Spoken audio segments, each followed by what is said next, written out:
Elena hadn't seen his face. Not once. Not in the documents she was forced to sign. Not during the brief, cold ceremony. Not even as they stood side by side in front of the judge, hands barely touching. He never spoke. She never looked up. Her father had made the arrangements months ago. She found out 2 weeks before it happened. A business deal disguised as marriage. An alliance between old money and newer, much, much wealthier money. She was the price. The house she arrived at that evening was enormous, more like a museum than a home. Marble floors, winding staircases, silent staff moving through grand halls. Her bedroom was on the 3rd floor, at the far end of a long corridor. She wasn't escorted, just pointed in that direction. The gown she wore, chosen by others, felt heavy on her skin. The jewelry too bright. The air inside the room too still. She sat on the edge of the bed for hours, staring at the closed door. And then, when silence became unbearable, she cried. Not loud, not violently, just quiet sobs into trembling hands, her back to the door, her heart hammering beneath layers of silk and sorrow. When the handle finally turned, she froze. The door opened with a click, soft footsteps, no words. She didn't turn, she couldn't. But then, something she didn't expect. A hand. Gently, slowly, it reached for hers. Warm, still, human. He didn't say anything. He just held it. And in that moment, something inside her shifted. It wasn't love, it wasn't comfort, but it was the first kindness she'd felt in days. And that, for now, was enough. He let go first, gently, without pulling away, without rush. Then she heard his footsteps retreat, slow and deliberate, as if giving her space was as important as the gesture had been. The door closed softly behind him, and she was alone again, but somehow not in the same way. Elena sat there for several more minutes, her hand still tingling from his touch. It wasn't romantic, not yet, but it wasn't cold either. It felt intentional, like he had waited for the exact moment she broke before he intervened, not to stop her tears, but to say, "You're not alone." She barely slept that night. The bed was too large, the silence too loud. Her thoughts kept circling around his presence, his stillness. The fact that a man with so much power hadn't spoken a word, hadn't claimed anything. He could have forced his way into the room, into her life. But instead, he had only held her hand and left. In the morning, she expected to find the house awake with servants and structure. Instead, the hall was empty. On the side table just outside her door, she found a small tray, tea, toast, honey, and a single folded note. It read, in neat handwriting, "You're safe here. I won't ask for anything until you're ready. L."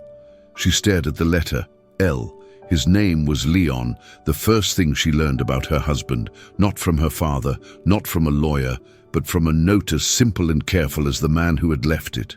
She sat down with the tea, fingers wrapped around the warm porcelain. She still didn't know him, but something told her. He had chosen not just silence, but patience. Elena wandered the house that afternoon, drawn not by curiosity, but by necessity. Sitting still felt like drowning. She needed movement, even if every footstep echoed, like a secret being revealed. The mansion was vast, almost absurd in its opulence. Tall, arched windows let in streams of light, catching on gold-framed paintings and the smooth surfaces of antique furniture. It was beautiful in the way museums were, elegant, immaculate, but lifeless. She passed through hallways lined with portraits of strangers, no photos, no laughter in the air, no scent of food, no rustling of a normal life, just the quiet presence of wealth, timeless, polished, untouched. She wondered if Leon lived like this by choice, and then she saw it. A room at the end of a side corridor, slightly ajar. Inside, sunlight spilled onto a long oak table covered with open books, loose sketches, and a half-finished sculpture. The air was different there, warm with dust and motion. She stepped closer and froze. It was a woman's face, carved in stone. Delicate cheekbones, closed eyes, a softness in the lines that felt deeply human. Elena didn't know if it was art or memory, but it startled her. Someone had made this with care, with hours, with hands that were tender, not transactional. She turned and noticed something else. A pair of gloves, clay-stained, resting beside a simple wedding band. Leon's? She hadn't even seen his eyes. And yet, here was proof he created, that he shaped beauty from silence. Maybe he had scars, too, ones that made him seek comfort in stone and solitude. She didn't touch anything. She only stood there, surrounded by evidence that maybe her husband wasn't who the world believed he was. Maybe neither was she. Elena didn't see him often. Days passed with only the faintest evidence that Leon shared the same house. A closed door here, a missing item there. He moved like shadow, always one step behind her or ahead, never directly in her path. And yet, she felt watched, but not in fear, more like witnessed. She thought she was alone again that afternoon when she slipped outside. The garden behind the mansion was wild in a way that felt deliberate. Vines tangled gently around wrought iron arches, and roses, deep crimson, almost black, bloomed along winding paths.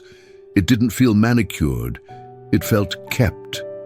She walked slowly, breathing in the scent of lavender and damp soil, letting her thoughts soften.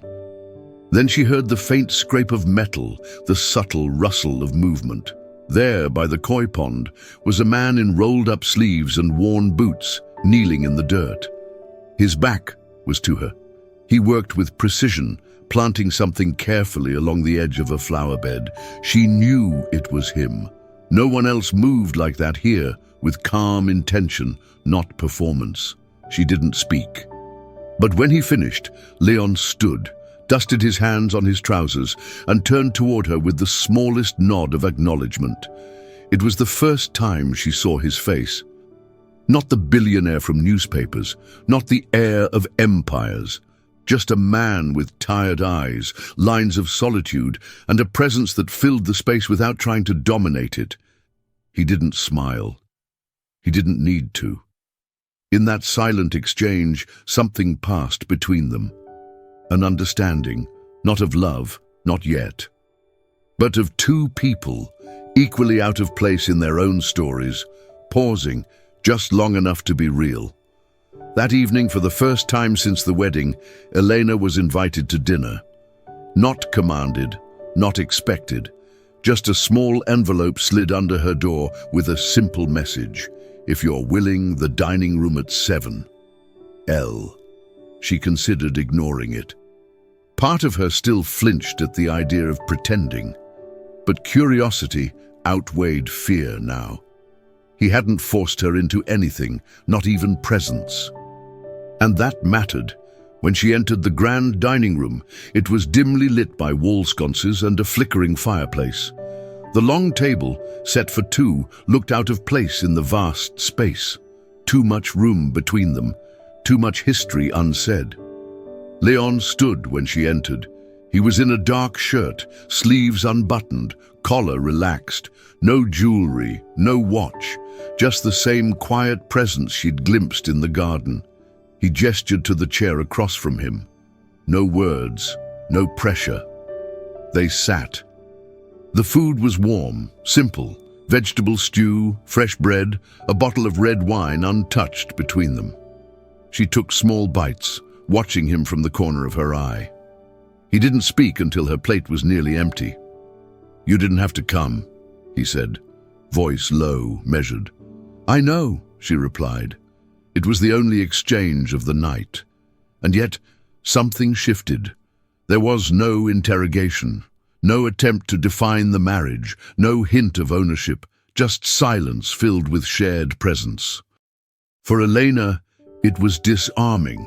For Leon, it was deliberate. As they finished the meal, she realized this wasn't a dinner to talk about the past or the deal that bound them. It was to give space for something else to begin. Not love, not yet, but the smallest opening of trust. And in that mansion full of echoes, it sounded louder than words. The west wing of the house was always closed. Heavy double doors, dark walnut with ornate carvings and a discreet lock. Elena had passed them many times during her wandering, never pausing more than a glance. It wasn't fear that kept her away. It was instinct. That part of the house didn't breathe like the rest. But that morning, as she walked through the hall bathed in soft winter light, the doors were open. Not wide, just enough. Enough to suggest permission. She hesitated, then stepped in. It wasn't what she expected. No opulence, no grandeur, just a private library, the air thick with old paper and dust. Shelves lined the walls from floor to ceiling, filled not with collector's pieces, but worn, read-through volumes. A large desk stood by the window, its surface cluttered with notes, photos, and a broken watch. A single lamp was on. It cast a warm glow over a framed picture. She moved closer. 2 boys, maybe 7 or 8 years old, sitting beside a lake. One of them had Leon's eyes. The other, she didn't recognize. But the frame was old, the image worn at the corners. She could almost feel the grief pressed into the glass. It was a room of memory and mourning. She didn't touch anything, didn't move further, only stood quietly, absorbing the weight of what had been left open, not forgotten, but carefully guarded until now. Behind her, a soft voice broke the silence. "He was my brother." She turned. Leon stood in the doorway, his face unreadable. "He died when we were 17. The moment stretched. "I'm sorry," she whispered. He nodded once. That was all. He let her in, not just into the room, but into the wound, and somehow she didn't want to leave. That night the storm rolled in fast. Winds howled against the tall windows. Rain pelted the glass in rhythmic waves. The mansion, always so still, now creaked and sighed like an old ship weathering the tide. Elena stood at her bedroom window, watching the sky flicker with flashes of distant lightning. The weight of the earlier conversation still clung to her. The room, the photo, the mention of a brother lost too young. She didn't know what to do with that kind of grief. But she knew what silence born from pain looked like. A crack of thunder startled her. The lights flickered. Then darkness. The power failed. Elena waited for it to return. It didn't. After a minute, she lit a single candle from the drawer and stepped carefully into the hallway. Her bare feet were silent on the cold floor. The house felt unfamiliar now, distorted by shadows and flickering shapes. Then, from down the corridor, she saw a faint glow. She followed it. In the main sitting room, Leon had lit a small fire in the hearth. He sat on the floor beside it, a blanket wrapped around his shoulders, a candle flickering on the low table beside him. For the first time he looked human, not composed, not sculpted by wealth or restraint, just tired. He looked up when she entered. Their eyes met. No words. She crossed the room slowly and sat across from him, her candle between them. They stayed like that for a long while. 2 strangers, married by circumstance, connected by silence, lit only by flame and memory. When he finally spoke, it was barely above a whisper. "You remind me of someone who didn't give up on me." And she, without knowing why, replied, "I won't." The morning after the storm was strangely quiet. The sun returned soft and golden, dripping through the windows like honey. Elena moved through the house with a stillness in her chest, something that felt like calm, or maybe surrender, not to her fate, but to the unfolding of something she couldn't yet name. She hadn't planned to go to the attic, but the narrow staircase near the linen closet, usually unnoticed, seemed to call her. Wooden steps groaned underfoot as she climbed, candle in hand despite the morning light. Dust danced in the air. Forgotten things lived up here.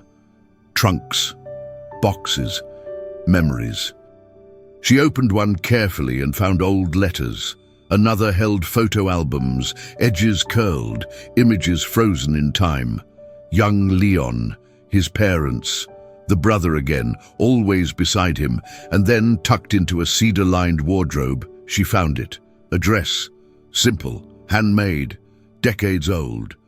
Ivory cotton, delicate embroidery along the sleeves. A wedding dress, but not the kind from glossy magazines. This one was stitched with care, not cost. She touched the fabric, fingers trailing over seams sewn by someone's loving hands. Attached to the hanger was a note in faded ink, for whoever needs to believe in love again. No name, no explanation.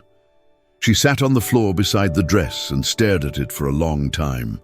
Elena hadn't come to this place looking for love. She hadn't believed in it, not since her parents died, not since her sister sent her into this marriage like a joke, a gamble, a shrug. But holding that dress, something softened inside her. Not quite hope, not yet, but a willingness. To imagine a different story than the one she'd been handed. And maybe, just maybe, to choose her place within it. Elena wandered outside more often now. The mansion, for all its grandeur, still echoed with too much silence. But the garden had begun to whisper. With each passing day, it revealed something new, a new bloom, a path she hadn't noticed, a corner of wildness untouched by the gardener's hand. It was there, near a bed of white lilies, that she found him again. Leon. Not dressed for meetings or media, just in faded jeans and a linen shirt, sleeves rolled to the elbow, dirt on his hands. He was kneeling, gently guiding small seedlings into the earth with a tenderness that surprised her. "You do this yourself?" she asked softly. He didn't look up. "Yes." She waited. "Why?" she added. Leon sat back on his heels, wiping his hands on a cloth before glancing up at her. "Because it's the only thing I do where something lives because of me." His voice held no self-pity, only truth, the kind that disarmed her. She moved closer, kneeling beside him without speaking. The earth smelled rich, alive. He handed her a trowel. Elena hesitated, then accepted. Side by side, they planted in silence, each movement deliberate. The air was warm, sun dappled through the trees, bees humming softly in the distance. It wasn't romantic, it was real. Time slowed. He finally spoke again. "This used to be my mother's garden." Elena looked over, surprised. "She died before I turned 10, he said. "I only remember how safe she made it feel here." His gaze turned distant. "I wanted to feel that again, so I rebuilt it." Eleanor lowered her eyes to the soil in her hands. And for the first time since she arrived, she understood. This wasn't a mansion of wealth.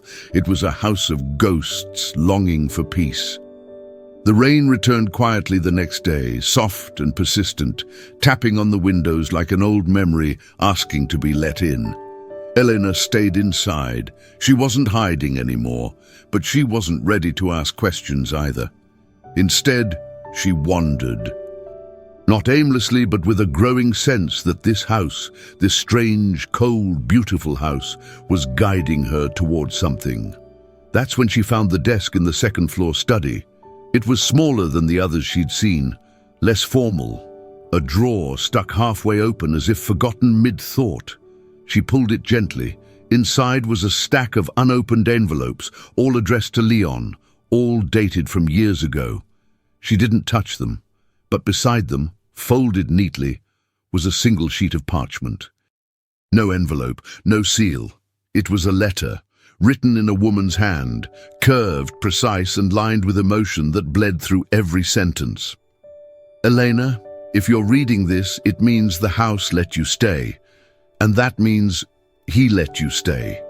You don't know me, but I know who you are. I asked for you." The breath caught in her throat. The letter continued. He needed someone who wouldn't chase money, who wouldn't bow to power, who wouldn't see the mansion and think it was the man. He needed someone to hold space for the boy still crying inside the man who's too proud to speak. Tears welled in Elena's eyes before she reached the end. I don't know if love will grow, but if kindness can, stay, just stay.